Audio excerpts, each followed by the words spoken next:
Hello friends, last video में हमने UPSC का नोटिफिकेशन देखा, उसमें वैकेंसी देखा, एग्जाम के डेट्स देखे। आज हम उससे आगे की प्रोसेस करने वाले कि जैसे फॉर्म कैसे फिल कर किया जाता है, ओके, उसी की रिगार्डिंग और जो भी प्री और मेंस का एग्जाम का पैटर्न क्या है वो आज देखने वाले हैं। उसी के साथ सब्जेक्ट वाइज जो वेटेज होता है, हर सब्जेक्ट का वेटेज कितना है प्री में और मेंस में, वो भी हम देखेंगे। पीवाईक्यू एनालिसिस आज देखने वाले हैं हम। उसी के साथ प्रीवियस ईयर के जो कट ऑफ्स है वो हम टारगेट करने वाले हैं, क्योंकि वैकेंसी आ गया, ओके। उसके साथ हमने एग्जाम का डेट देख लिया, ए एक्सेप्टेड है, लेकिन फॉर्म कैसे फिलअप करना ये बहुत मैटर करता है। बहुत सारे स्टूडेंट्स के मैसेज आ रहे थे, सर फॉर्म कैसे फिलअप करना है, डॉक्यूमेंट्स प्रोसेस क्या है, फोटो कैसे अपलोड करना है, ये सारे सवाल थे। इसलिए आज इस पर हम पूरा स्टार्ट टू एंड अच्छे से पूरा गाइड करेंगे, क्योंकि जितना पढ़ाई इंपॉर्टेंट है उससे भी इंपॉर्टेंट होता है फॉर्म फिलअप करना। क्योंकि अनफॉर्चुनेटली कुछ रॉन्ग इंफॉर्मेशन आपसे अपडेट हो गया और आप एग्जाम को गए और फाइनली सिलेक्शन हो गया, तो डॉक्यूमेंट वेरिफिकेशन में आपको दिक्कत आ सकती है, क्योंकि ये वन टाइम रजिस्ट्रेशन प्रोसेस भी होती है यहाँ पे। ये सब हम ओटीआर क्या होता है, ओके, ये सब हम स्टेप बाय स्टेप जानेंगे दोस्तों। So let's start. इसमें सबसे पहले मैं थोड़ा सा कल के वीडियो के बारे में थोड़ा सा रिवाइज कर देता हूँ। जैसे हमने एग्जाम का डेट देखा, ओके, 25 में, और जो फॉर्म फिलिंग प्रोसेस है जो 22 जनवरी से स्टार्ट हो गया है, और इसका जो लास्ट डेट है दोस्तों वो है 12 फरवरी। ओके, ये हो गया। तो हमने फॉर्म फिलअप प्रोसेस देखा था और हमने वैकेंसी भी देखा था, जो प्रीवियस ईयर्स की जो वैकेंसी है एज कम्पेयर टू 2025, हमने वैकेंसी भी देखा था कहीं ना कहीं कम है, फिर बढ़ गई थी वैकेंसी 22, 23, 24 में, फिर 25 में थोड़ा कम हो गया। लेकिन इन फ्यूचर जब तक हमारा प्रोसेस नहीं होता तब तक उसमें और एड ऑन भी हो सकता है वैकेंसी, इसलिए हमें पॉजिटिव रहना है और आपको इस वैकेंसी में एक आपकी खुद की पोस्ट को कंसिडर करना है, बाकी कुछ भी हो जाए। Got it? चलो, सो हम जाते हैं अभी फॉर्म फिलिंग प्रोसेस की तरफ। यूपीएससी का फॉर्म अगर फिलअप करना है आपको, तो यूपीएससी की जो ऑफिशियल वेबसाइट से दो वेबसाइट उन्होंने प्रोवाइड की है। एक upsc.gov.in, ओके, जिस पर आप गए upsc.gov.in, ऐसे ही आप अप्लाई ऑनलाइन पे गए तो आपको ये विंडो पूरा ओपन हो जाएगा। इसमें आप अप्लाई ऑनलाइन में गए, फर्स्ट टाइम प्रोसेस पे गए, तो आपका पूरा एक प्रॉपर ओटीआर प्रोसेस कैसी रहेगी वो आपको ओपन हो जाएगी। दूसरा और एक वेबसाइट है दोस्तों, upsconline.nic.in, ओके, उस वेबसाइट से भी आप फॉर्म फिलअप कर सकते हो। Got it? चलो, अभी एक्चुअली कुछ जो बातें हैं जो हमें कॉन्शियस रहना, अलर्ट रहना है फॉर्म फिलअप करने के टाइम, उसकी बात करते हैं। अभी इसमें क्या है एक्चुअली वो देख लेते हैं। जब भी हम फॉर्म फिलअप करते हैं, जैसे मैंने वेबसाइट बताया upsconline.nic.in, सेकेंड वेबसाइट बताया मैंने upsc.gov.in, इस पे हमने ऊपर करने के बाद जो भी होम पेज है वहां पे आपको एक सेक्शन आ जाएगा, न्यू सेक्शन, उसमें आपको एक प्रोसेस आएगा, वन टाइम रजिस्ट्रेशन, ओटीआर। अभी ये ओटीआर क्या होता है? अभी आप में से कुछ स्टूडेंट्स ने जो लास्ट ईयर एग्जाम दिया होगा, उन्होंने ऑलरेडी ओटीआर प्रोसेस किया है, तो उनको सिर्फ ईमेल आईडी और अपना पासवर्ड ही अपडेट करना है। जिन लोगों ने आज तक रजिस्ट्रेशन ही नहीं किया, उनको न्यू रजिस्ट्रेशन में जाना है। वो भी मैं स्पेशली होम पेज आपके सामने पेश करने वाला हूं, उसमें मैंने पूरा एक्सप्लेन किया है। ओके, थोड़ी दूसरी बातें भी देख लेते हैं। बेसिक जो भी यूपीएससी की जो नीड है, जैसे डेट ऑफ बर्थ रहेगा आपका, अदर जो इन्फॉर्मेशन रहेगी पेरेंट्स के रिगार्डिंग रहेगी, ओके, आपका ईमेल आईडी रहेगा, आपका मोबाइल नंबर्स रहेंगे, अल्टरनेट मोबाइल नंबर्स रहेंगे, वो पूरा इन्फॉर्मेशन आपको यहाँ पे फिल करना होता है। ओके, सो देखते हैं वो विंडो कैसे रहेगी, जो आप जब फाइनली अप्लाई ऑनलाइन पर जाने के बाद आपको कैसे एक विंडो दिखाई देगी जिसमें ये पूरा क्लियरिटी हमने दिया है। अभी जिन स्टूडेंट ने ऑलरेडी ओटीआर फिलअप किया था, वन टाइम रजिस्ट्रेशन, तो उनके लिए आएगा ऑलरेडी रजिस्टर, ये ऐसा ऑप्शन आ ही जाएगा। तो उन लोगों को क्या करना है, सिर्फ अपना ईमेल आईडी डालना है या तो मोबाइल नंबर डालना है, अपडेट करना है। इसमें क्या रहेगा, आप ईमेल आईडी ऑप्शन सिलेक्ट किया तो यहाँ पे आपको ईमेल आईडी डालना है। इसी ईमेल आईडी पे आपको क्या आ जाएगा, ओटीपी आ जाएगा, इंटर ओटीपी, पासवर्ड, वो भी गेट ओटीपी, मोबाइल नंबर पे आपको ईमेल आईडी मिल जाएगा। उसके बाद वेरिफिकेशन कोड आएगा, वो आपको अपडेट करना है। इसके बाद आपका ऑलरेडी जो इन्फॉर्मेशन फिल किया है वो सब आपको दिखाई भी देगा। सो आगे की स्टेप क्या रहेगी, जो रिक्वायरमेंट्स रहेगी, किस एग्जाम के लिए आप अप्लाई कर रहे हैं, वही उस पर टिक करना है आपको। ये वन टाइम रजिस्ट्रेशन जो प्रोसेस है उसके बेनिफिट्स क्या है दोस्तों, ऑलरेडी एप्लीकेंट्स को बार बार वो फॉर्म फिलअप करने की जरूरत नहीं। ऑलरेडी पर्सनल डिटेल्स आपके क्या होते हैं, वन टाइम वो वंस वहां पे फिलअप हो जाता है। सेकेंड वीडियो में कहता है आपको अपलोड डॉक्यूमेंट की जब भी जरूरत है, कुछ चेंजेस करना है, वो आप अपलोड कर सकते हैं। थर्ड रहेगा ओटीआर का जो भी है ये डिजिटली प्रोसेस है, कहां से भी आप कर सकते हो, इसलिए आपको बार बार रिपीट करने की जरूरत नहीं, वन टाइम प्रोसेस है तो हो जाएगा आपका। ठीक है, सो जो न्यू स्टूडेंट्स रहेंगे जिन्होंने आज तक कभी यूपीएससी का फॉर्म फिलअप नहीं किया था, उनको क्या करना है, न्यू रजिस्ट्रेशन में जाना है, तो उनको वो सभी इंफॉर्मेशन फिलअप करनी है। तो उनको क्या क्या फिलअप करना है वो भी हम देखेंगे दोस्तों। देखो यहाँ पे भी आ जाएगा रजिस्ट्रेशन, ओके, ऑलरेडी रजिस्टर, नया है तो उनको रजिस्ट्रेशन में जाना है, जिनका ऑलरेडी रजिस्टर है उनको यहाँ पे क्लिक करना है, वेरिफिकेशन करना है, और एक जो रहेगा लास्ट में डैशबोर्ड आ ही जाएगा। सो ये भी मैंने आपको एक्सप्लेन कर दिया। अभी हम जाते हैं दोस्तों, जो न्यू रजिस्ट्रेशन करेंगे उनको क्या क्या इंपॉर्टेंट बातें हैं वो हम देखेंगे प्रैक्टिकली। मैंने इसलिए पूरा यूपीएससी की वेबसाइट से ये फॉर्म फिलिंग प्रोसेस आपके लिए पूरा एक्सप्लेन करने की कोशिश की है। देखो यहाँ पे सबसे पहला, जब हम न्यू रजिस्ट्रेशन में जाएंगे आपको पूछा जाएगा आपका नेम। सो आपका जो प्रॉपर नेम है, जो मैट्रिकुलेशन में आपने अपडेट किया, वही नेम यहाँ पे आपको क्या करना है, अपडेट करना है। वही वेरीफाई किया जाएगा फिर से नेम, क्योंकि क्रॉस चेक होता है, वेरिफिकेशन मेथड बहुत होती है, तो दोनों जगह पे सेम आपका इंफॉर्मेशन आना चाहिए। Have you your change your name, कभी आपने नाम चेंज किया होगा, बहुत सारे स्टूडेंट्स के कहीं ना कहीं नाम में बदल होते हैं, तो वो भी आपको यहाँ पे ऑप्शन दिया गया है उनकी तरफ से। ओके, अगर जो नाम चेंज किया होगा वो भी यहाँ पे आपको नाम डालना है। आपका जो भी जेंडर रहेगा मेल फीमेल वो आपको मेंशन करना है।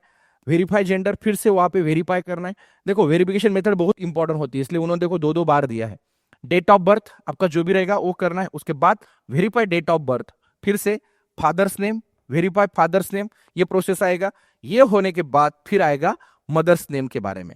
सो जो भी मदर्स नेम की इंफॉर्मेशन रहेगी वो भी आप देख सकते हैं, मदर्स नेम, फिर वेरीफाई मदर्स नेम, उसी के साथ आपका माइनॉरिटी स्टेटस, जो भी आपकी कैटेगरी है वो आपको मेंशन करना है। ओके, उसी के साथ आपका मोबाइल नंबर, उसी के साथ आपको सेकंड मोबाइल अल्टरनेट नंबर भी प्रोवाइड करना है आपका, ठीक है। या तो आप आपके पेरेंट्स का भी दे सकते हो, ऐसा कोई नहीं कि हर एक के पास दो दो नंबर है। अगर आपका एक पर्सनल नंबर होगा तो आपके पेरेंट्स का, भाई बहन, किसी का भी, आप जो भी आपके क्लोज है, जो नंबर हमेशा के लिए रहने वाला है, वो नंबर आप यहाँ पे प्रोवाइड कर सकते हो। Got it. आपका ईमेल आईडी, जो आप ईमेल आईडी हर जगह यूज कर रहे हो वही ईमेल आईडी दो, और आपका सेकेंडरी कोई ईमेल आईडी होगा वो भी आपको अल्टरनेट ईमेल आईडी प्रोवाइड करना है। कंपलसरी नहीं है, लेकिन प्रोवाइड करोगे तो बेस्ट रहेगा। कभी अनफॉर्चुनेटली कुछ हुआ, हमारे जो एक मेन ईमेल आईडी है, तो हमने कभी भी प्लान बी रखना चाहिए, सेफ जोन होता है वो। इसलिए प्लीज दो मोबाइल नंबर प्रॉपरली मेंटेन करो, दो ईमेल आईडी प्रॉपरली मेंटेन करो, ये आपके लिए भी अच्छा रहेगा। फिर क्लास 10th का जो भी बोर्ड एग्जामिनेशन का ये होगा आपका रोल नंबर, वो वहां पे आपको क्या करना है, मेंशन करना है। देखो यहाँ पे मेंशन किया है class 10th board examination roll number.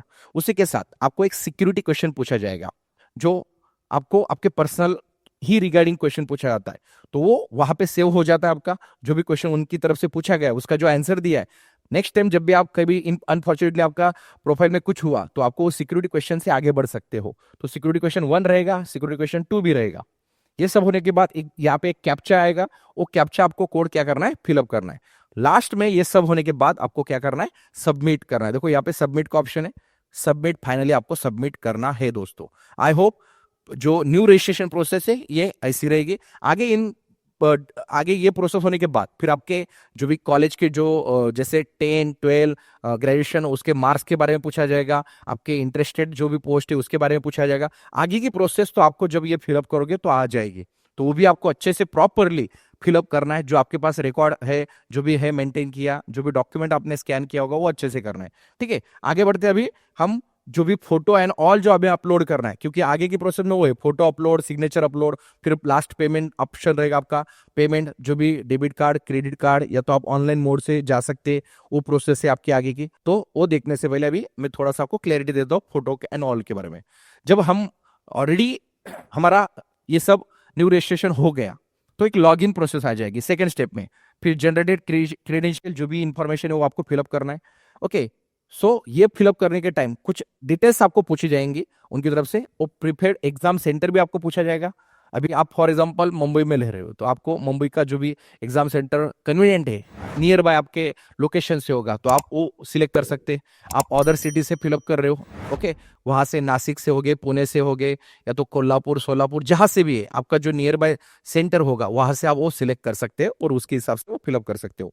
उसी के साथ दोस्तों आपको अपलोड स्कैन इमेज, जो भी एक प्रॉपर आपका फोटो होगा, फोटोग्राफ, वो फोटोग्राफ के बारे में भी आपको मैं एक प्रूफ दिखाने वाला हूं, एक प्रॉपर एग्जाम्पल के साथ कि फोटोग्राफ कैसे होना चाहिए। प्लेन फोटोग्राफ, और फोटोग्राफ उसके नीचे आपका नाम और उसका जिस दिन वो फोटो लिया है ना उसका डेट भी आपको लगता है, तो वो फोटोग्राफ प्रॉपर होना चाहिए।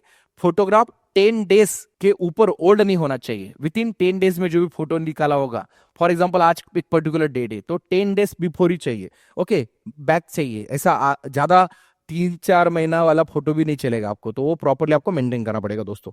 ओके, चलो वो दिखा देता हूं मैं आपको फोटो कैसे होना चाहिए।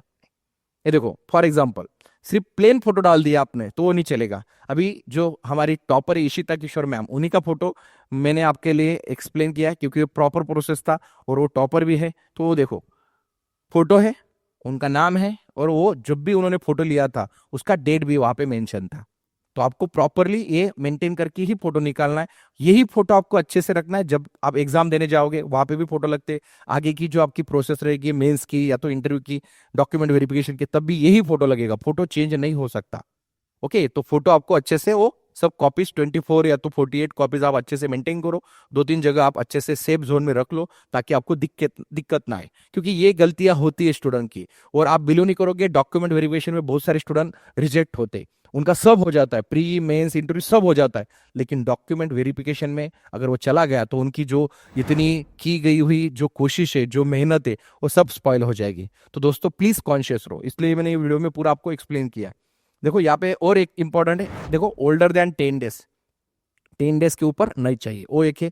ओके, और एक एक होता है candidate's name and date when photograph was taken are mentioned clearly on the photograph, ये तो हमने दिखाई दिया। यहाँ पे ऐसा भी दिया गया है, फेस शुड बी कवर 3/4, जो भी रहेगा वो प्रॉपर फेस कवर होना चाहिए। देखो यहाँ पे गैप है, वरना हम क्लोज फोटो ले लेते। ओके, स्पेस होना चाहिए फोटोग्राफ में, ensuring it's clear and visible. पूरा फोटो जो भी रहेगा, आप वो जब जहाँ पे भी फोटो स्टूडियो में जाओगे उनको पहले ही बोल दो कि हमें फोटो कैसे चाहिए, क्योंकि एग्जाम के लिए फॉर्म फिलअप करना है, तो प्रॉपर वो फोटो आपका खींचेंगे और आपको भी प्रोवाइड करेंगे। ठीक है दोस्तों, नेक्स्ट नेक्स्ट जो इन्फॉर्मेशन है वो भी मैं आपको दिखाना चाहता हूँ कि इसमें और दिया है उन्होंने, matching appearance, candidate must ensure that their appearance in the photograph matches with their appearance इस स्टेज ऑफ द एग्जामिनेशन। जब भी आप जाओगे एग्जाम देने, ये पूरा इंफॉर्मेशन आपका क्या होता है, चेक होता है। जैसे आपका इंटरव्यू होगा, पर्सनल टेस्ट होगा, वहां पे भी आपका ये पूरा क्रॉस चेक किया जाता है, ये फोटो ही आपको लगेगा। आपका आधार कार्ड, आपका वोटर कार्ड, पैन कार्ड जो भी आपके पास है वो अच्छे से, वो आपको जो इन्फॉर्मेशन वहां पे होगी वही फिलअप करो ताकि आपको कोई दिक्कत ना आए। Got it. सो दोस्तों आज हमने ये देखा पूरा फॉर्म फिलिंग प्रोसेस के बारे में, इसमें वही दिया है जो इन्फॉर्मेशन हमने अभी तक देखा, लेकिन उसमें क्या होना चाहिए, ईमेल आईडी भी आपका पूरा वैलिड होना चाहिए। ओके, और उसी कम्युनिकेशन जो भी है वो प्रॉपरली वो चेक करेंगे आपका। फोटो के बारे में बताया, 10 डेज के ओल्डर नहीं होना चाहिए ज्यादा। ओके, उसी के साथ आईडी प्रूफ जो भी रहेगा आपके, वो भी आपके क्या होने चाहिए, प्रॉपर होने चाहिए। चलो, सो ये था पूरा फॉर्म फिलिंग प्रोसेस। अब हम जाएंगे दोस्तों, जो भी हमारा यूपीएससी का प्री एग्जाम है उसका पैटर्न क्या है। प्री एग्जाम जो है आपकी टोटल 400 मार्क्स के लिए, लेकिन उसमें जो अपना डिवाइडेशन है मार्क्स का वो हम पहले कंसिडर कर लेते। वो देखो, जैसे प्री का जो पेपर है 100 क्वेश्चन 200 मार्क्स के लिए, जिसमें निगेटिव मार्किंग है आपकी 0.66, ये जीएस पेपर के बारे में दोस्तों। और सेकंड पेपर है हमारा सीसेट, सीसेट का जो पेपर है वो टोटल 80 क्वेश्चन से, टोटल मार्क्स है 200, और जो निगेटिव मार्किंग रहेगी उसकी क्या रहेगी, 0.83 निगेटिव मार्किंग रहेगी। तो आपको वो पूरा अलर्ट रहना है, कॉन्शियस रहना है, ताकि ज्यादा आपके क्वेश्चंस निगेटिव में ना जाए।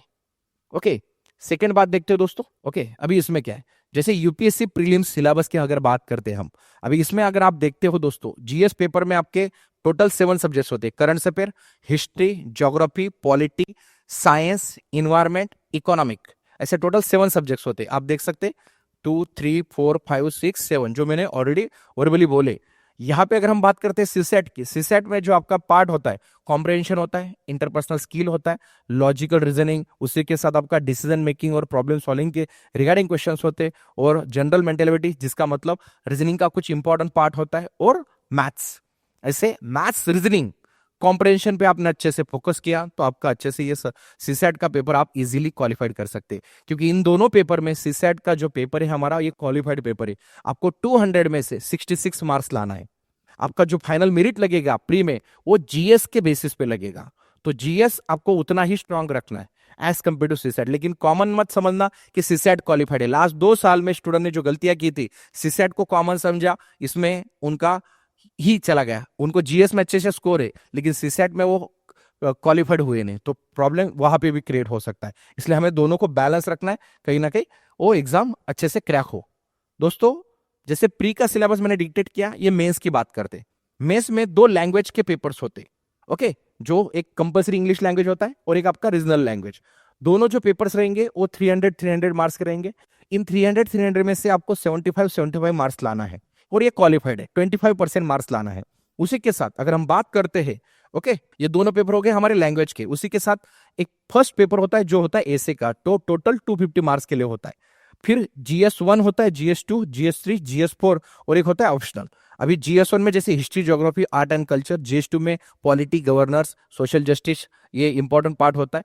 वैसे GS3 में आपका इन्वायरमेंट, साइंस, इकोनॉमिक का पार्ट होता है। GS4 में आपका इथिक्स एंड इंटीग्रिटी होता है। तो ये सभी सब्जेक्ट्स को हमें अच्छे से प्रिपेयर करना है, क्योंकि आपका जो फाइनल मेरिट लगेगा, ये जो मेंस के मार्क्स है दोस्तों टोटल 1750, ये अगर हमने पूरे काउंट किए ऑप्शनल के साथ, ये टोटल 1750, 1750, और आपका जो इंटरव्यू का पार्ट होता है 275, ये और ये कैलकुलेशन मिलकर टोटल 2025 में से आपका क्या लगता है, कट ऑफ लगता है दोस्तों। मेरिट जो लगेगी आपकी 2025 में से लगेगी, और ये भी 25 ईयर ही है, तो 25 ईयर 2025 मार्क्स का आपको टारगेट करना है।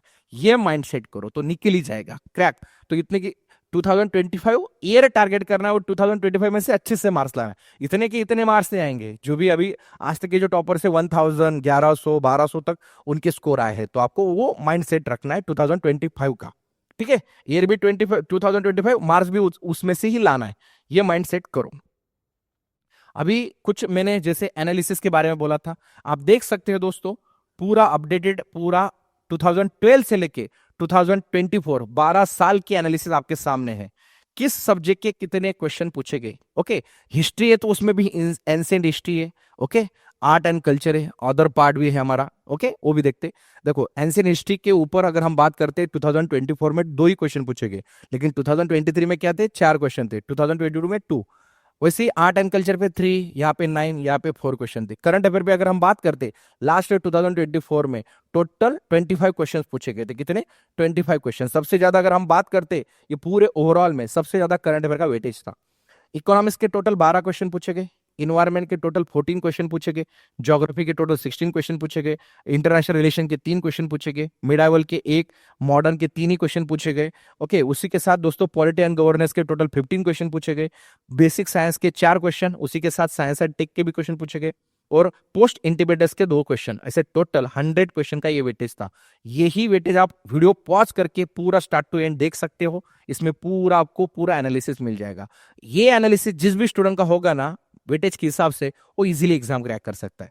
वरना स्टूडेंट सिर्फ पेपर नॉर्मली कैजुअल अप्रोच से देता है। आपको ये एनालिसिस होना चाहिए, वेटेज पता होना चाहिए, किस सब्जेक्ट का क्या वेटेज है, उसके हिसाब से अगर आपने प्रिपरेशन किया तो आप एग्जाम क्रैक कर सकते हो दोस्तों। Got it. चलो नेक्स्ट, थोड़ा सा ग्राफिकली देखो, आप देख सकते हैं वेटेज। जैसे ज्योग्राफी के टोटल 16 क्वेश्चन पूछे गए, IR के 3 क्वेश्चन पूछे गए, साइंस एंड टेक के 4 क्वेश्चन, इन्वायरमेंट के 14, करंट अफेयर के 25, पॉलिटी के 15 क्वेश्चन, इकोनॉमिक्स के 12 क्वेश्चन, और हिस्ट्री के 11 क्वेश्चन। थोड़ा सब्जेक्ट वाइज हाईलाइट करके दिया है। ये था 2024 का। और आप अगर कंपेयर करोगे 2023 को, तो देखो करंट अफेयर के 11 ही क्वेश्चन पूछे गए थे, पॉलिटी के 16 क्वेश्चन पूछे गए थे, इकोनॉमिक्स के 16 क्वेश्चन पूछे गए थे, हिस्ट्री के 13 क्वेश्चन पूछे गए थे, ज्योग्राफी के 3 ही क्वेश्चन पूछे गए थे, IR के 8 क्वेश्चन पूछे गए थे, साइंस टेक के टोटल 9 क्वेश्चन पूछे गए थे, और इन्वायरमेंट के सबसे ज्यादा क्वेश्चन थे 2023 के एग्जाम में 17 क्वेश्चन। सो दोस्तों मैंने लास्ट 2 साल का एनालिसिस दिया आपको, क्योंकि एनालिसिस मेरे पास तो 2012 तक का है, ओके। लेकिन अभी हम यहाँ पे जो देख रहे हैं, तो हमें शॉर्ट टाइम होता है, तो इस हिसाब से हम आपको 2 साल का एनालिसिस प्रोवाइड करने वाले एकेडमी की तरफ से अपने, ठीक है। तो यहाँ पे देखो 2015 टू 2023 की तरफ से आप देख सकते हो पूरा सीसेट का एनालिसिस आपके सामने है दोस्तों। अभी यहाँ पे आप देख सकते हैं मैथ्स और बेसिक न्यूमरेसी पे 22, 37, 31, 34, 42, 32, 18, 31, 30 क्वेश्चंस पूछे गए। उसी के साथ लॉजिकल एनालिटिक रीजनिंग की बात करेंगे तो 31, 15, 21, 17, 20, कहीं ना कहीं ऑन एन एवरेज क्वेश्चंस पूछे गए। रीडिंग कॉम्प्रेशन पे सबसे ज्यादा देखो 27, 28, 28 वही रेंज है। ऐसा समझ लो 25 टू 30 की रेंज में आपको उतने क्वेश्चंस आने वाले आरसी के, रीडिंग कॉम्प्रेंशन के। डिसीजन मेकिंग के क्वेश्चन यहाँ पे पूछे नहीं गए मोस्टली, लेकिन डेटा इंटरप्रिटेशन के 2 क्वेश्चन पूछे गए थे 2021 को, और 2015 में 2 क्वेश्चन, और 2018 को ज्यादा से ज्यादा 14 क्वेश्चन पूछे गए थे। तो DI ये बहुत इंपॉर्टेंट चैप्टर होता है, वो भी हमें प्रिपेयर रखना है। सो आप math, reasoning, reading comprehension, DI पे फोकस करोगे तो आपका अच्छे से ये प्रिपरेशन हो जाएगा सीसेट का, तो आप इजीली सीसेट भी क्वालिफाइड कर सकते हो। सो दोस्तों, लास्ट हम देखेंगे कट ऑफ। हमने फॉर्म फिलिंग प्रोसेस देखा, हमने एग्जाम का पैटर्न देखा, प्री क्या होता है, मेंस क्या होता है, कितने मार्क्स का है, वेटेज क्या है, इंटरव्यू का कितना वेटेज है, उसी के साथ मैंने आपको सब्जेक्ट वाइज एनालिसिस दिया, ओके, इंटरनल एनालिसिस दिया, अभी सीसेट का भी एनालिसिस दिया, मैं GS1, GS का और सीसेट का हो गया। अभी हम कट ऑफ की तरफ जाएंगे। अभी जो कट ऑफ है दोस्तों, अगर हम बात करते कैटेगरी वाइज, लास्ट 2016 से लेकर 2023 के कट ऑफ मैंने आपके सामने दिए हैं, तो आप देख सकते हैं। अगर 2023 का कट ऑफ हम देखते हैं तो 75.41, ये 200 में से लगा था। कितने मार्क्स में से दोस्तों? 200 मार्क्स में से इतना कट ऑफ लगा था। ये किस कैटेगरी का है? अपना ओपन कैटेगरी का। अगर हम कंपेयर करते ओबीसी कैटेगरी को, तो 1 मार्क्स से कहीं ना कहीं कम था, 74.75, और एससी का कट ऑफ 59.25, एसटी का कट ऑफ था 47.82। इस हिसाब से ये क्या थे? प्रीवियस 2023 के कट ऑफ थे। 24 के अभी इंटरव्यू बाकी है, तो उसके सब प्रोसेस होने के बाद उसके कट ऑफ भी हमें डिक्लेयर हो जाएंगे, लेकिन प्रेडिक्शन वही है, नियर अबाउट 70 टू 90 के बीच में ही उसका भी कट ऑफ लगा है, वो भी हमें पता चल ही जाएगा जल्द से जल्द। 22 का अगर हम देखते हैं तो देखो 88, 74, 69, 87 के बीच में था। 21 का भी वही, तो रेंज ऑन एन एवरेज आप देख सकते हैं 75 टू 100 के बीच में ही कहीं ना कहीं कट ऑफ है। लास्ट 2017 का 100 के ऊपर गया था और 2016 का 116 गया था, क्योंकि उस साल जो वैकेंसी थी वो ज्यादा थी। ओके, सो कहीं ना कहीं ये भी हो जाता। ओके, सो आप ये वैकेंसी कम थी तो कट ऑफ ज्यादा गया था, वैकेंसी कम तो कट ऑफ ज्यादा, वैकेंसी ज्यादा तो कहीं ना कहीं कट ऑफ कम भी लगता है, ये भी डिपेंड होता है।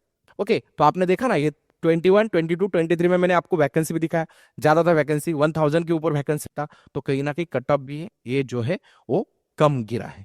और पेपर की लेवल पे भी डिपेंड करता है। एग्जाम टफ तो ऑब्वियसली कट ऑफ कम लगेगा, एग्जाम इजी होगी तो कट ऑफ ज्यादा जाएगा।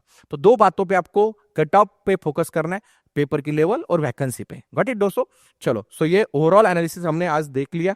ओके, सो मिलते हैं हमारे नेक्स्ट वीडियो में, उसमें भी हम आपको प्रॉपरली एग्जाम की स्ट्रेटेजी देंगे, रैपिड फास्ट रिवीजन रहेगी, जिसमें अपकमिंग जो 25 मई की एग्जाम है उसमें आपका पूरा रिवीजन सेशन हम स्टार्ट करने वाले। तो मिलते हैं नेक्स्ट वीडियो में। Thank you very much.